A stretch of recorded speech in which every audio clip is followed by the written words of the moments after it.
Hello everybody, welcome back to the broadcast from Space Age XL, where we're building a big old base, hopefully. Thank you for all the support.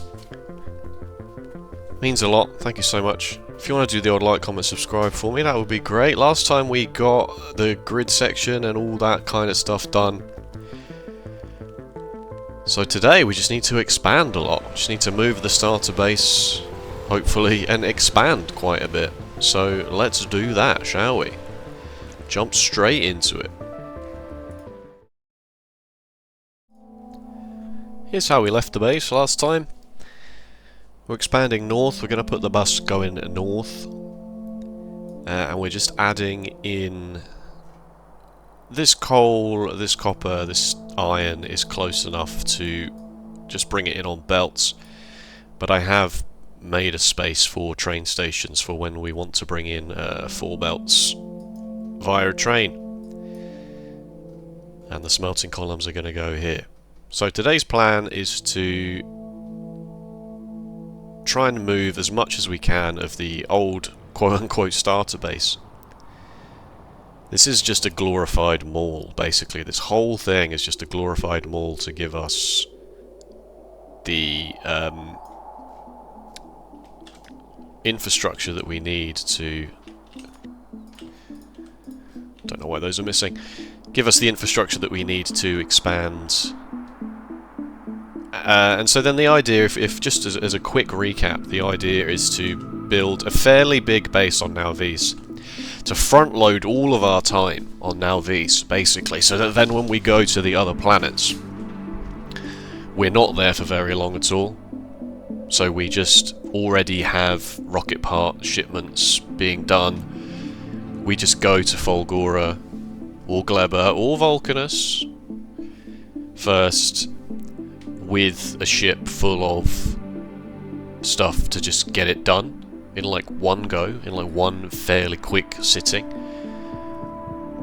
Because the other series, if you remember, we bootstrapped every planet from scratch, just because I wanted to show people how to do that. This time we're gonna do a bit different, and we're just gonna go. We're gonna drain it of all of its useful resources, and then we're gonna leave. Okay. So let's put some cool stuff in the grid now that we've got the opportunity to do that.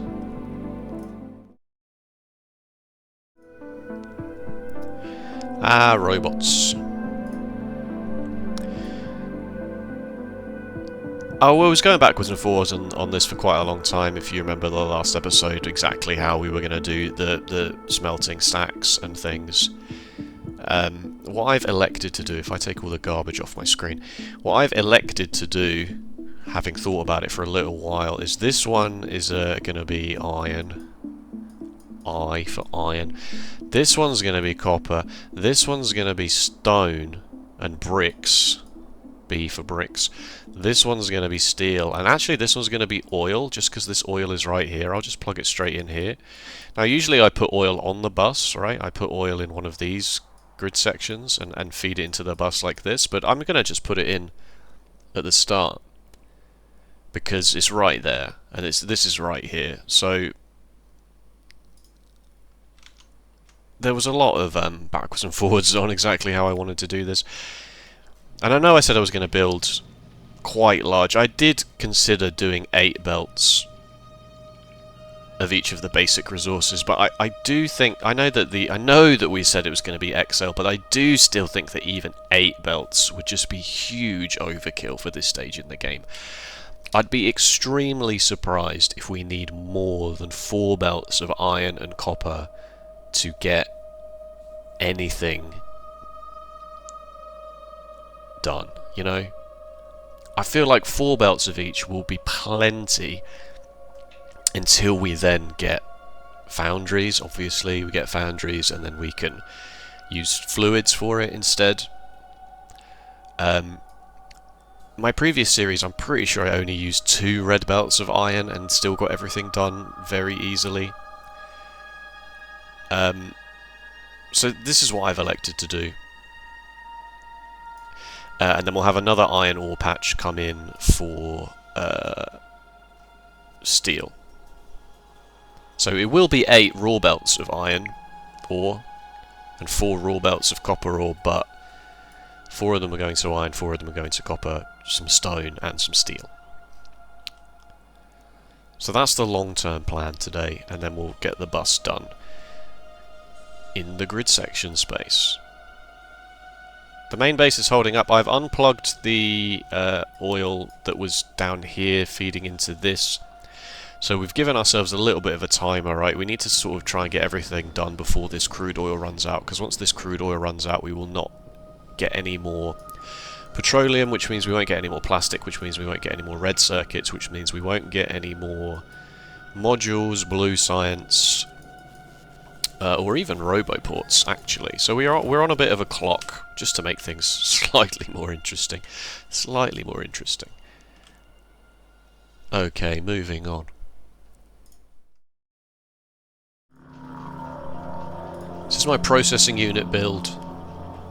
Should be enough, right? Lamau. Oh god, sorry.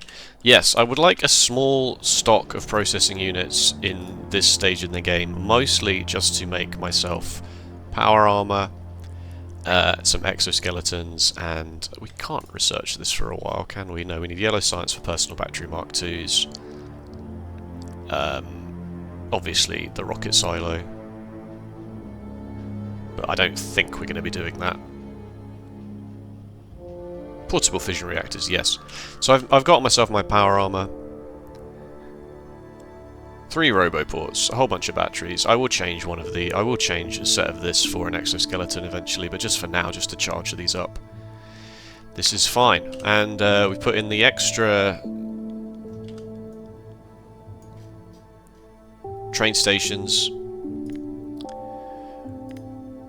And we'll bring in the stone in via train. So this copper... Oh god, he's done it again. Oh my god. It's not even... I'm not even doing it deliberate. It's not even a recurring joke. It's just literally my brain is failing.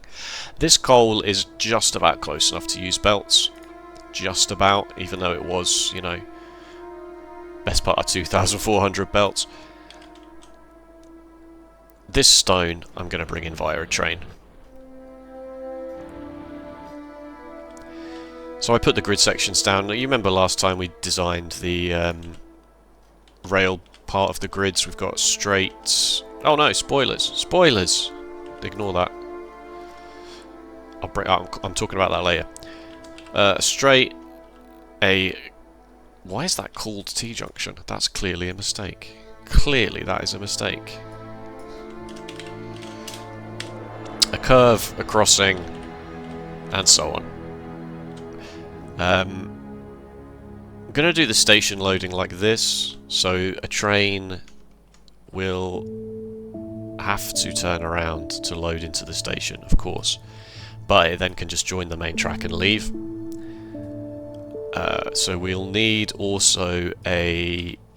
Eventually... Oh god, wipe. Eventually, there'll be this one, which has a U-turn ingrained in it. So when I connect to this iron ore patch, which I will do shortly, I don't want a train to have to go all the way up, find a dead end, turn around and come back to load in the station. So we'll need periodic turnarounds here.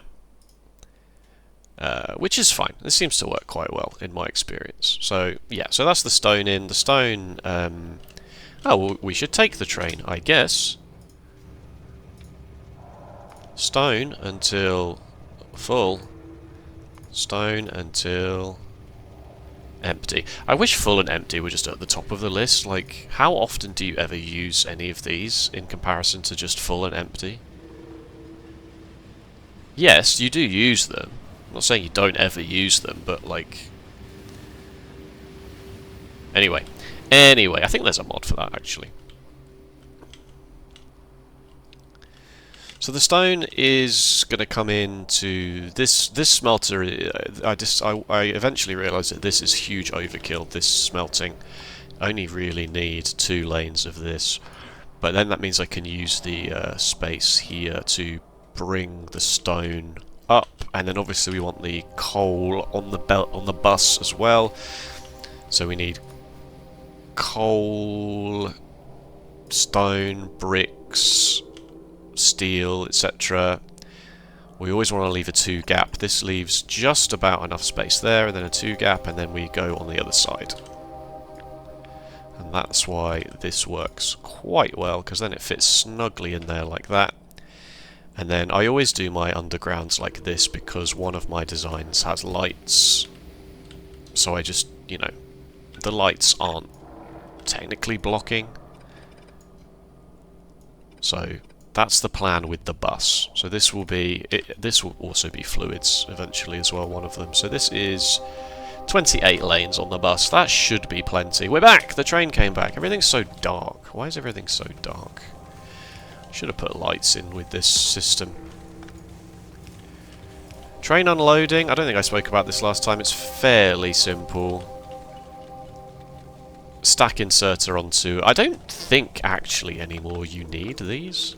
Let's test this, shall we? Let's test this live. Ah, no, you do, you see. Look at the difference of that. Actually, is that making any difference at all? No, it's not making any difference at all. It looked like it was, but it was just because the belt was... If we turn on debug mode, there's an option in debug mode for show transport line gaps. There we go. So you can use this to sort of debug if and when there are any gaps. It might be that this is overkill. I should do some proper testing. I should do some proper testing, shouldn't I? Science. Factorio science. So if you ever want to do anything, just make a save, then open editor mode by opening the console, typing /editor, do it again to make sure that you, oh, the actual train is here as well.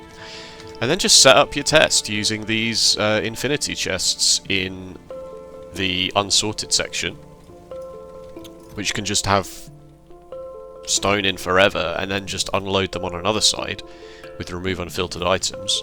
And just see what's best. And so here, it looks like it turns out that the splitters... I've just used the splitters for ages. It used to be the case that an arm would would unload faster to a splitter, because every tick... If we pause this and go 1 tick at a time, the first tick, it would unload a stone. The second tick, it couldn't unload the stone here, but it could actually unload it here. You see how this isn't dropping the next piece of stone until there's space on the belt. It used to be quicker to unload onto a splitter, and I feel like that has recently changed. You can see that these two inserters are perfectly synced. They are just running at the same rate. Now that might just be because this is happening here. I suppose a real fair test would be to just do one side like this and see what ends up being.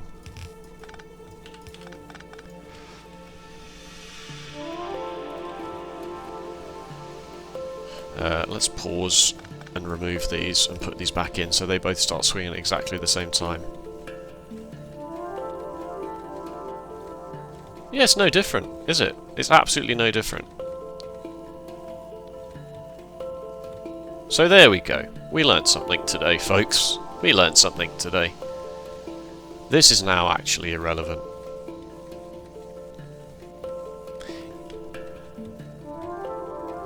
The gaps are neater. The gaps are more uniform, but that obviously makes no difference. That makes absolutely no difference. Okay, cool. Well, that's good to know. And then when you're finished, don't save your game, because you will have been playing then in editor mode, and it's not really the end of the world, but you won't unlock any achievements. But if you've got mods on, you won't unlock any achievements anyway, even though in your achievement thing, things will still, like, get done. It just means that then when you go into editor mode the next time, it doesn't give you the warning. So that's how you can sort of prove to somebody that you've never used editor mode. You've never gone, I've messed it up, I need to add an iron ore patch here. And like, not that anyone really cares about that either. Anyway, we've gone way off the deep end here. We've gone way off the deep end. Turn debug mode off, please. So yes, stone. Train unloading. That's how I've done it. Turns out these splitters are a bit much, but it's fine.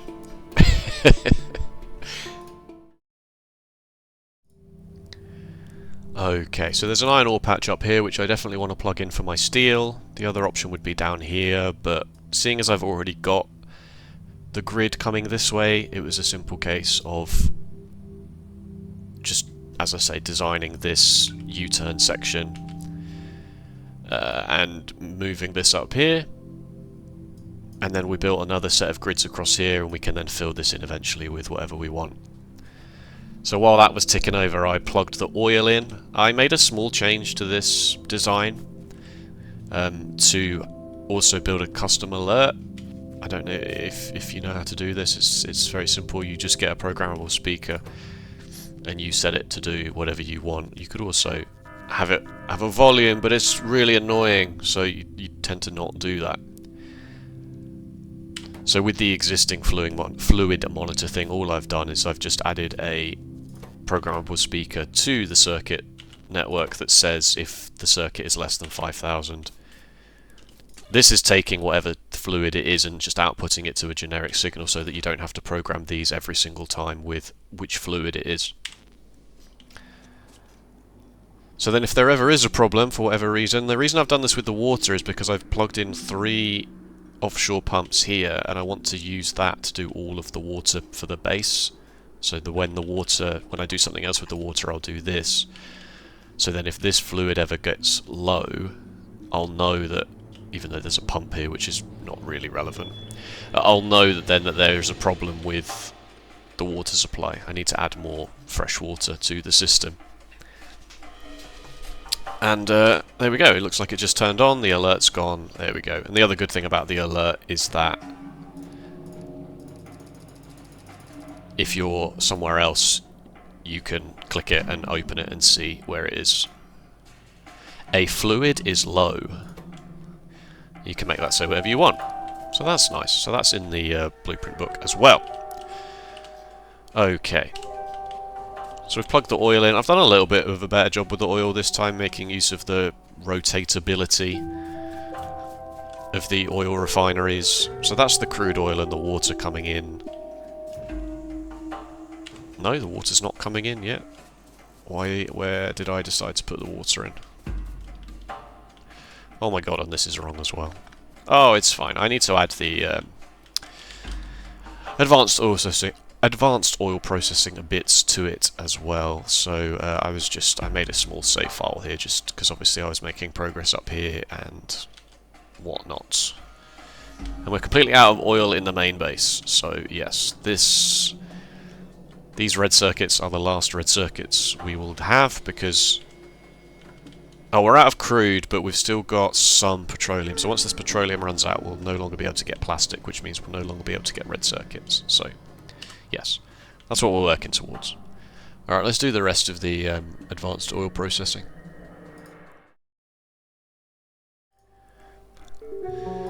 It's very nice building in grid sections. It's very, very helpful. Just makes things look nicer naturally. Gives you some constraints. Some constraints with which to work. So this is a double. Why did I do that? Why did I press that button? I don't know. This is a double. The ratio is 8 to 2 to 7. 8 to 2 to 8. 8 to 2 to 7, whatever it is.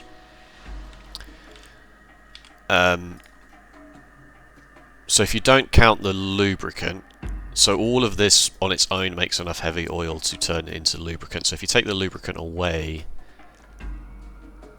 this is just about at ratio minus 36. So this just means that there's this can process 36 more light oil than we actually make, which is more than one of these. In fact, more than 2 of these. But it needs to be symmetrical, doesn't it, folks? It needs to be symmetrical. We all know this to be true.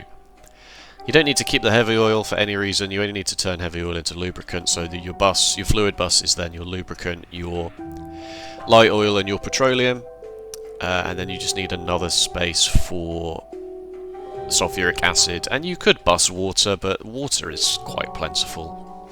Generally, I find, on the planet.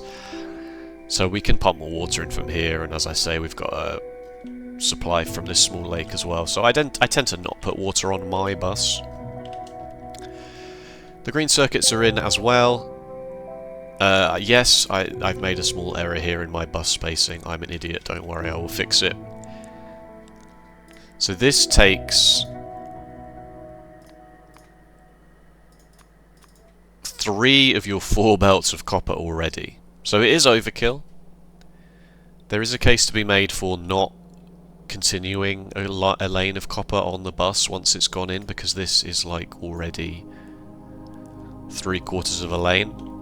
But the plan is to overproduce, right? So even though if this was running full tilt, this would be using 3 of these 4 lanes of copper, so why am I bothering to send all 4 lanes on?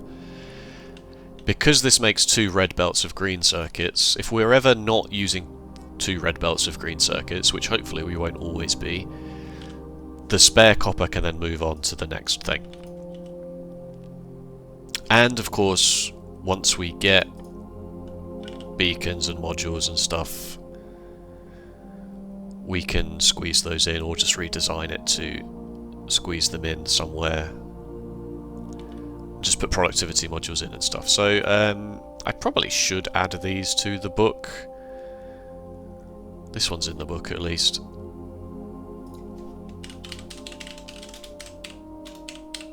Let me know in the comments if you want literally every single grid section in the book, and I will do it.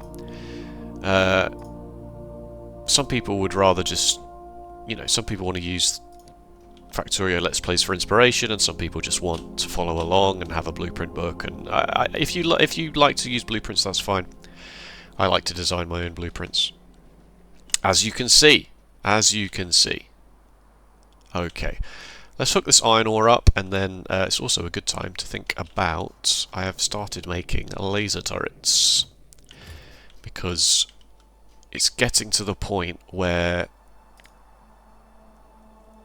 outposts, when they're running, are going to be making enough pollution to warrant defending. Because I don't really feel confident in taking this biter nest down with the turret creep strategy. We may be getting past that point now, because evolution is at 61%. So we're going to get behemoths. When is behemoth? Is it 90 or is it 80? This goes to show you how little I actually pay attention to. Is there any way to know this? Is there any way to know this at all?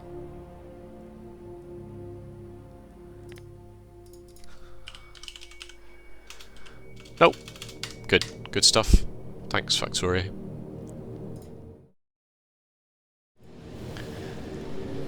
We're off to the iron mines. I have designed laser defences, and I'll show you how I did.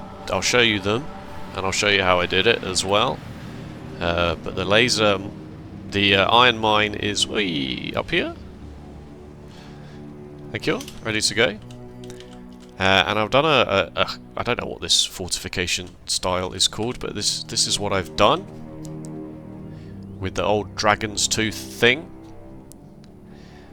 And again, I use the editor mode to do this,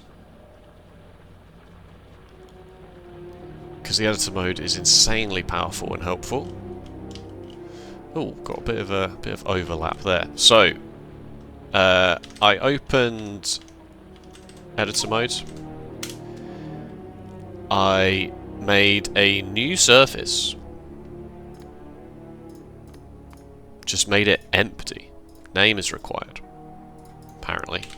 Called it lab, I believe. Made the surface, went to the surface, filled it with lab tiles, and then just started messing around, started playing. So I took my basic frame, worked out where I wanted to put my walls, where I wanted to put my lasers, where was best, made sure that it was tileable, and then worked out how I was going to do the corner as well. So again, made sure it was tileable, rotatable, stuff like that. Obviously you can't do it like that, but you would never... I don't think you would ever really want that shape, you'd only ever want this shape. And then the other benefit of doing it like this is if you go into your unsorted tab and put an electrical energy interface down, you can power everything. And then you can also spawn biters to test what is going on, you know? So what did we lose there? We lost one wall and we got some damage, but that's fine because, you know, we can take that. Spitters can reach, but they don't really do enough damage before. It would be nice if there was a way to simulate an actual attack, but basically what I tend to do is just take the biggest. You know, behemoths are a bit more tanky, but we'll have more laser upgrades by then, and getting this size of attack at this stage in the game is not hugely likely. It's actually impossible until if we go back to Nalvis, we look at these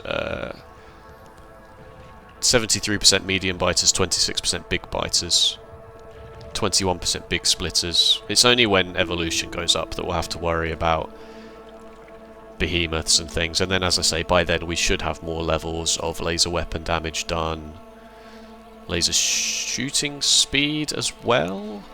Is there any more laser shooting speed? Yeah, laser weapon damage, laser shooting speed. We only need to get yellow science done for another 2 levels of that, and then space science for the infinite one, so I'm not really concerned. I'm not really concerned. If I was concerned, I maybe could have done something like go into the lab, open the research queue, research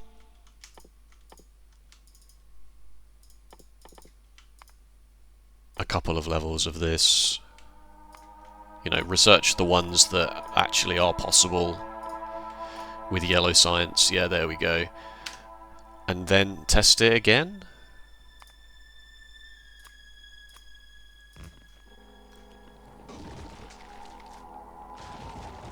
I mean, better. The dragon's teeth certainly do a lot. Yeah, it's fine. As I say, I'm not concerned. I'm not concerned.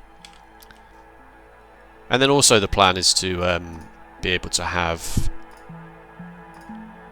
Tesla turrets once we bring them back from Gleba, because Tesla turrets are also very good against biters and spitters because they stun them as well. So yeah, that's the plan. There should be more than enough. There should be more than enough. So again, these are in the blueprint book for you. Have we had any attacks yet? I just haven't been bothered to go out here and clear this. And because we've now officially run out of petroleum, advanced circuits, etc., we are not getting any more efficiency modules. So the pollution here is, you know. But I'm going to leave it because I want to put it through its paces in an actual real-life scenario. You can do all the testing you want in the lab, but in a real-life scenario, you know, you need to know that it works. And just as a quick reminder, we're in modified rail world settings here, so there is no expansion, so I don't need to worry too much about that. And by too much, I mean obviously not at all. Alright. So that is the iron is coming in and out. There's obviously a small error here with this. But the iron is coming into the base, the stone is coming into the base. Everything on the bus is now ready, except for this needs to be fixed. Everything on the bus is now ready. So the starter base is mostly irrelevant except for the fact that it is making all the inserters and the power poles and the stuff that we need. But now we can do the laborious job of moving everything over.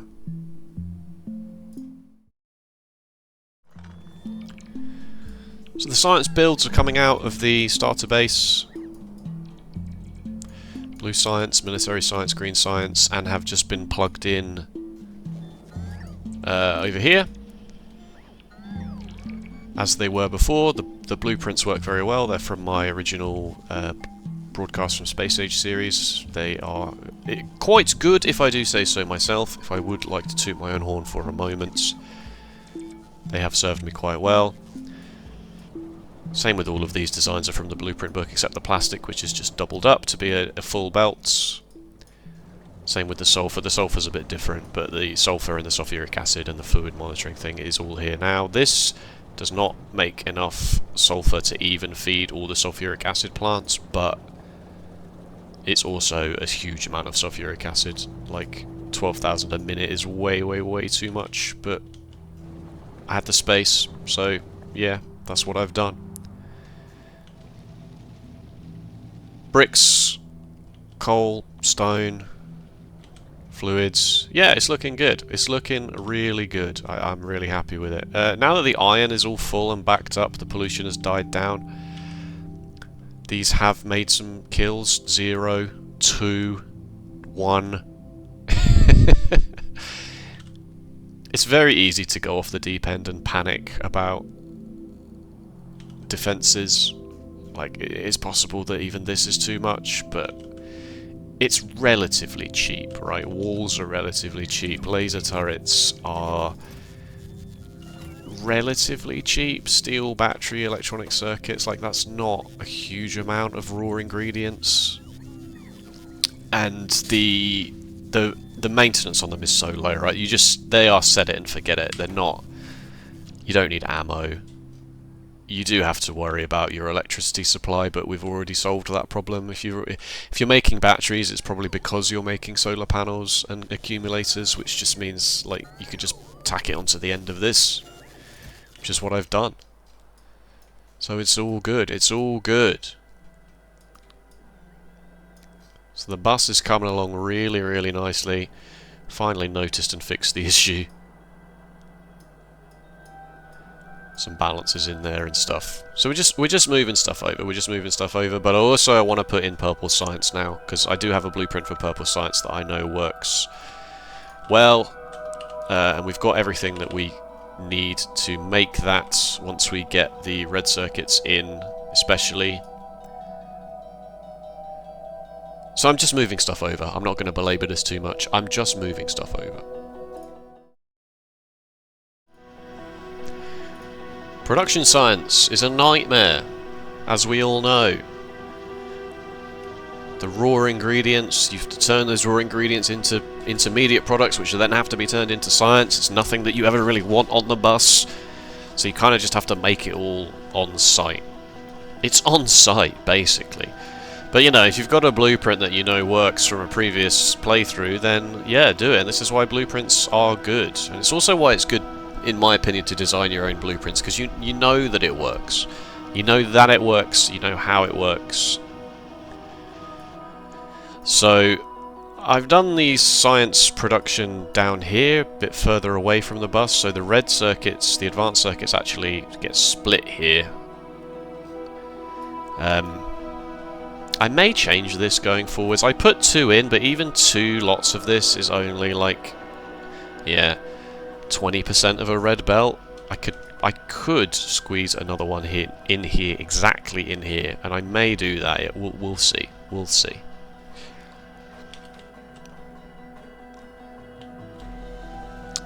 Yikes! Use a main bus. It makes everything so much more nice and organised. It does, but the reason this has happened, right, is another. This is just me ploughing through purple researches. The reason this has happened is because there's two schools of thought with the bus, right? You have the bus, and it's all well and good branching things off on the bus on one side. The problem comes when you then, if you ever want to utilise this space for anything, then you've got to also take it off the bus. But because of how the bus sort of naturally goes, you're always this side is always going to clash with this side. This side is always going to run into this problem, whereby you want to take things off from this side, and it's going to clash with all of the splitters and stuff you've put down for this side. So here I needed steel and copper for the military science, and then ever so slightly further up I needed copper and bricks for the purple science. So the steel is now like an absolute mess. God knows what's going on here. Bricks for the purple, bricks for the military. Stone, you know? So then you think we'll just only ever build on one side of the bus. Yeah, well then what the hell am I going to use all of this space for? What's all this for? I don't understand it. It's made me think that there might be somewhere an undiscovered system whereby your grid sections are like they're staggered, right? So you have your bus that goes like this, but then your grid sections are sort of staggered in half increments like this. So this side is like this and this side is like this, so that when this goes this way, that's never going to clash with this one. You know, it's going to go like this, like a tree style bus. But this is all theory crafting at the moment. This is all theory crafting.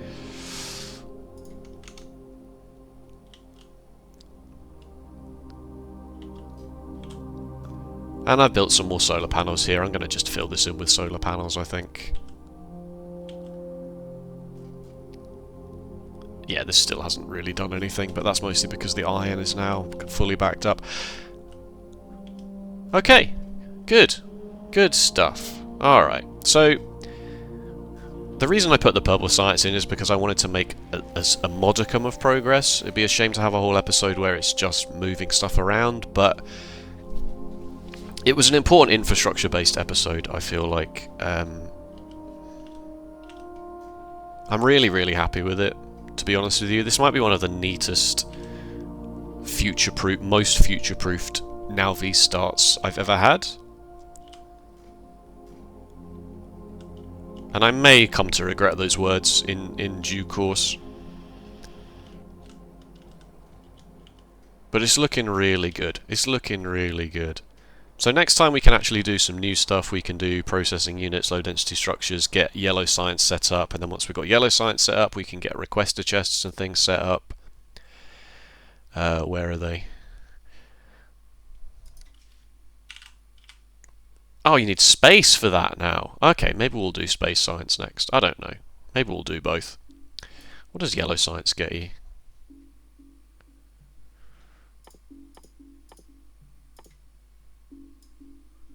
Batteries, lasers, military, better robots. Alright, yeah, screw it. We'll do space next, I guess. Space is going to give us the next most important stuff. Rocket launchers. Yeah, okay, we'll do rocket launchers next. That's good. Good to know. Thank you so much for watching. If you enjoyed, please let me know with a like or a comment. And if you want to see more Factorio, be sure to subscribe. These episode lengths are creeping up a bit, aren't they? I did spend a lot of time in here waffling about editor mode and stuff like that, but I do feel like it was vaguely useful. It's so hard to know when you're doing it in this format. You're playing and for an hour making a save file, playing for an hour making a save file. It's hard to know exactly how much you're going to be able to talk about. So for the record, we're on 16 hours of gameplay here. In practice, it's more because obviously there was editor mode designing sessions, but that's fine. That's fine. And I'm not saying like, oh, 16 hours, look at me, look how fast I am. I'm not trying to pressure anyone into thinking they need to play the game quickly, but just to give a general idea of how long I've been spending doing this. So this is 4 episodes, so it's about 4 hours of gameplay in each episode, give or take.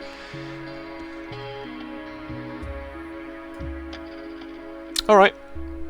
That'll do. Any questions, of course, leave them in the comments. No one said anything about a specific advanced oil processing episode, and that's fine. I'm glad nobody did, because I wouldn't know where to begin with you, to be honest. Cool. Yes, any questions, let me know in the comments. And I'll see you next time. Don't let me forget to update the blueprint book on Factorio Codex. Yes. Cool. Sorry, I've done this. I've done the intro like 8 times now. I'm now actually going to stop recording. Goodbye. Breaking Force 3 researched.